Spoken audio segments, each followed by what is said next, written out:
जी ये जो हो रहा है अभी जो प्रोटेस्ट हम देख रहे हैं यहाँ पे, इसके मतलब ये किस लिए हो रहा है और किसके क्या है इसके वजूहत? देखिए, ये इंसानी हुकूक की जो पामाल की जा रही है, जिस तरह से इंसानी हुकूक को दबाया जा रहा है, उसके इंसाफ के लिए हम लोग आवाज़ बुलंद कर रहे हैं। और ये आवाज़ अभी रिसेंटली, जैसा कि आप सभी जानते हैं कि वारंगल में जिस तरह का इंसिडेंट हुआ, यानी फेक एनकाउंटर हुआ, और यहाँ पे भी हुआ, तो ये किसी एक कम्युनिटी को लेकर के हम नहीं कर रहे हैं, बल्कि एक ह्यूमनिटी को लेकर के हम ये एहतजाज कर रहे हैं। और एहतजाज का मकसद ये है कि जो भी जिसके साथ भी हो रहा है, चाहे वो हमारे साथ हो या हमारे अलग हो, लेकिन जब इंसानी कत्ल होगा, जब इंसानों का खून होगा, तो उसके लिए इंसाफ मांगना हम सब की जिम्मेदारी है। और आज हमने सिर्फ एक छोटी सी जिम्मेदारी को अदा किया है। और क्या ये उन लोगों के लिए भी है जो चित्तूर के जंगलों में जिनको मारा गया था? बिल्कुल, ये बिल्कुल सही कि चित्तूर के जंगलों में जिस तरह से उनको मारा गया, बल्कि मैं तो ये नहीं कहता कि सिर्फ यही 2 इंसिडेंट, बल्कि यहाँ पे जितने भी हिंदुस्तान के अंदर, चाहे हिंदुस्तान से बाहर भी, जहाँ भी इंसानी कत्ल, मैं लफ्ज़ इंसानी इसलिए ले रहा हूँ कि ना वो कोई हिंदू होगा, ना कोई मुसलमान, ना कोई सिख, ना कोई ईसाई, बल्कि वो इंसानी कत्ल हो गई तो उसके ख़िलाफ़ हम सब आवाज़ उठाएंगे और हमेशा से आवाज़ उठाते रहेंगे। मानव तलबा इतनी गयूर है कि आज जिस तरह से हम सब यहाँ इकट्ठा हुए हैं, आइंदा भी अगर इंसाफ नहीं मिलता है इस केसेस का, तो आइंदा ये एहतजाज जारी रहेगा। अपना इंट्रोडक्शन कर दीजिए। मैं मानव student union president Noorjahan. I joined secretary sir. ये प्रोटेस्ट जो है ऑर्गेनाइज हुआ, इसके बारे में आप क्या मैसेज क्या देना चाहते हैं आप? ये मैसेज हम ये देना चाहते हैं कि ये जो लोग भी ऐसा कर रहे हैं, जो भी ये चीज़ प्लॉट कर रहे हैं, जो चित्तौर का मामला हुआ या वारंगल का हुआ, ये जो भी हो रहा है, ये अपनी साजिशें बंद कर लें, क्योंकि हम लोग एक ह्यूमैनिटी के लिए काम कर रहे हैं। इसलिए हम लोग हमेशा आवाज़ उठाएंगे इस चीज़ के लिए और उठाते रहेंगे। इस प्लेटफॉर्म से मानव स्टैंड यूनियन इस चीज़ के लिए एहतजाज करती है इंशाल्लाह। हाँ, इसके लिए CBI प्रोब किया जाए, क्योंकि एक ही जस्टिस अब बचा है, वो है CBI। इंशाल्लाह वो मिलेगा।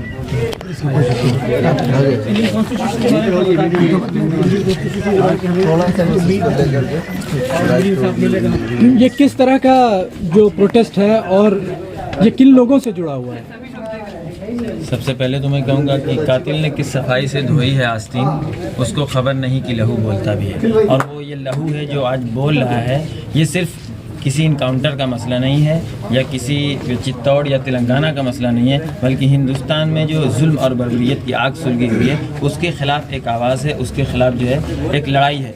और हिंदुस्तान में पिछले 7-8 महीनों से जो कुछ भी चल रहा है, चाहे वो माइनॉरिटी के ख़िलाफ़ हो, मज़लूम तबका जो हिंदुस्तान का उसके ख़िलाफ़ हो, हमारे हिंदुस्तान का दस्तूर जो है सबको आज़ादी देता है, मज़हब के एतबार से आज़ादी देता है, आपको मुकम्मल जो है ज़िंदगी जीने की आज़ादी है। उस आज़ादी को कहीं ना कहीं कुचला जा रहा है। माइनॉरिटीज़ के साथ कहीं ना कहीं नाइंसाफ़ी हो रही है हिंदुस्तान के अंदर। उनको जिस तरीके से चाहा जा रहा है, उनके तहज़ीब को, उनके कल्चर को जो मिटाने की कोशिश की जा रही है। और इंशाअल्लाह ताला जब तक हम लोग जो है हिंदुस्तान में ज़िंदा, इस तरह की कोशिशों को नाकाम करने की कोशिश करते रहेंगे और इस तरह की जो हरकतें हैं उसके ख़िलाफ़ आवाज़ उठाते रहेंगे। ये जो भी इनकाउंटर हुआ, इससे पहले बटला हाउस में भी इनकाउंटर हुआ, बहुत सारे इनकाउंटर होते रहे, लेकिन हमारा सिर्फ़ और सिर्फ ये कहना है कि मज़लूमों के साथ जो है नाइंसाफ़ी को बंद किया जाए और इस तरह के जो इनकाउंटर हो रहे हैं उसको जो है CBI जांच करा के जो लोग जो है इसमें मजलूम हैं और जिन लोगों ने जुल्म किया है, दोनों का पर्दाफाश होना चाहिए और जो वाकई में जो है इसका जुल्म सज़ा का हकदार है उसको सज़ा मिलनी चाहिए। मेरा सिर्फ ये कहना है। उन लोगों को क्या मिल रहा है इस तरह की हरकतें करने से? जो भी इनके पीछे है, उनका मकसद क्या है? देखिए, उनका मकसद ये है कि हिंदुस्तान को वो लोग किसी और दिशा में ले जाना चाहते हैं। माइनॉरिटीज़ को वो लोग कुचल करके हिंदुस्तान में एक अलग तरह का रंग भरना चाहते हैं, जो कि मैं इशारों में कह देना चाहता हूँ। आपने पिछले 7-8 महीनों के अंदर देखा होगा, हाशिमपुरा का मामला आपने सुना होगा, उसके बाद घर वापसी का मामला आपने सुना होगा, लव जिहाद का मामला आपने सुना होगा, उसके बाद जो है मुसलमानों में ईसाइयों के खिलाफ जो चर्च पे हमले हुए उसके बारे में आपने सुना होगा। मुसलमानों के बारे में तरह तरह के नाज़ेबा अल्फाज जो इस्तेमालात किए जा रहे हैं कि जो है मुसलमान जो है पाकिस्तान चले जाएँ, यहाँ चले जाएँ, वहाँ चला जाएँ। मैं सिर्फ़ और सिर्फ इतना कहना चाहता हूँ कि जब जो है ज़रूरत थी गुलिस्तान को, तो हमने भी खून दिया था। और जब गुलिस्तान को जो है बागो बहार यहाँ पे जो शब्द शादाबी आ गई, तो हमसे कहा जा रहा कि इस हिंदुस्तान में तुम्हारी एक बित्ता ज़मीन, मतलब 1 एकड़ ज़मीन भी नहीं है। तो जब वक्त पड़ा गुलिस्तान को, तो वो हमने दिया। जब बाहर आई तो कहते हैं तेरा काम नहीं, और उसी के लिए हमें जो कुछ लेने की कोशिश की जा रही है।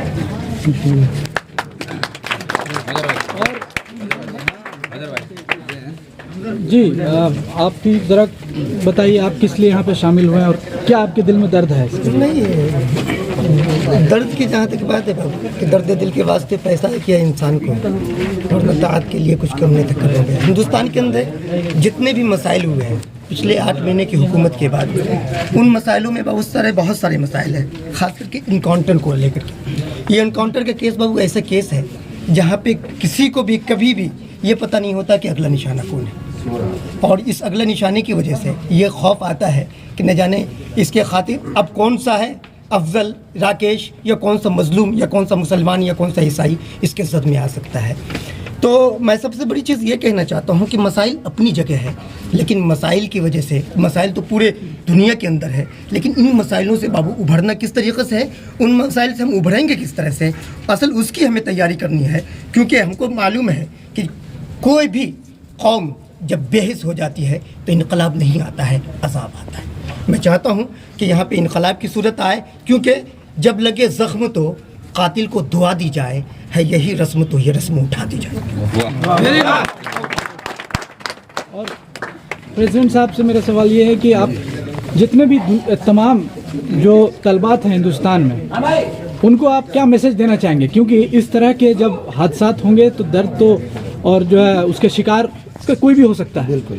तो आपके इस प्रोटेस्ट से आखिरी आप मैसेज क्या देना चाहेंगे? जितने भी लोग हैं, जो चाहे वो स्टूडेंट हो या नॉन स्टूडेंट हो, सेकुलर लोगों को आप क्या बताना चाहेंगे? मैं उनसे सिर्फ एक दरख्वास्त करना चाहूँगा कि हिंदुस्तान वालों, अपने इत्तेहाद को, अपनी मोहब्बत को, अपने भाईचारगी को, अपने एहसासात को जगाओ और बता दो कि ऐसे गलत तरीके से जो इनकाउंटर, जो जिसको हम फेक इनकाउंटर कहते हैं, अगर इस तरह के मामलात हुए तो हम जो है कभी खामोश नहीं रहेंगे। और एज अ तलबा होने के नाते कोई भी हो, चाहे वो मानू का स्टूडेंट हो या फिर JNU का स्टूडेंट हो, चाहे वो दिल्ली का स्टूडेंट हो, उसे हर हालत में इंसानी वक़ार को कायम रखने के लिए उसे एहतजाज करना चाहिए और इंसाफ के लिए हमेशा अपनी आवाज़ बुलंद करनी चाहिए।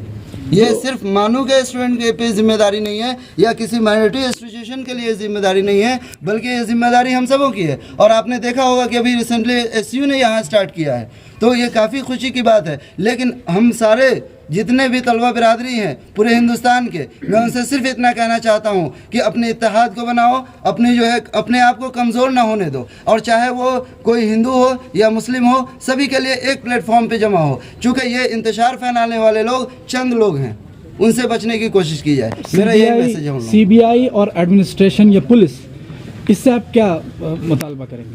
देखिए, CBI से मेरा हुकूमत से, जो अभी हुकूमत है, मौजूदा हुकूमत है हिंदुस्तान की, मेरे उससे दरख्वास्त है, मैं उससे मुतालबा करता हूँ कि इसकी CBI जांच की जाए और जितने भी पहले से जो आपने देखा है, जो भी पहले इनकाउंटर हुए हैं, उसकी अभी तक पूरी तरह से जांच नहीं हो पाई है। तो एक बार फिर मैं याद दिलाना चाहता हूं कि उन सारे फेक इनकाउंटर की जांच की जाए और सही जो है उसका नतीजा निकाला जाए, और इस तरह के इक़दाम फिर आगे ना हो पाएँ, कभी जो है आइंदा ज़िंदगी में किसी एक मासूम के साथ ऐसी घटना ना हो, उसके लिए जो है सख्त कदम उठाने की ज़रूरत है।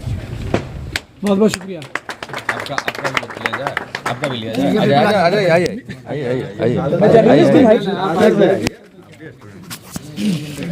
अच्छा शाहद साहब, जो ये तबका है जो बार बार ऐसा कर रहा है, आप इनको क्या मैसेज देना चाहेंगे?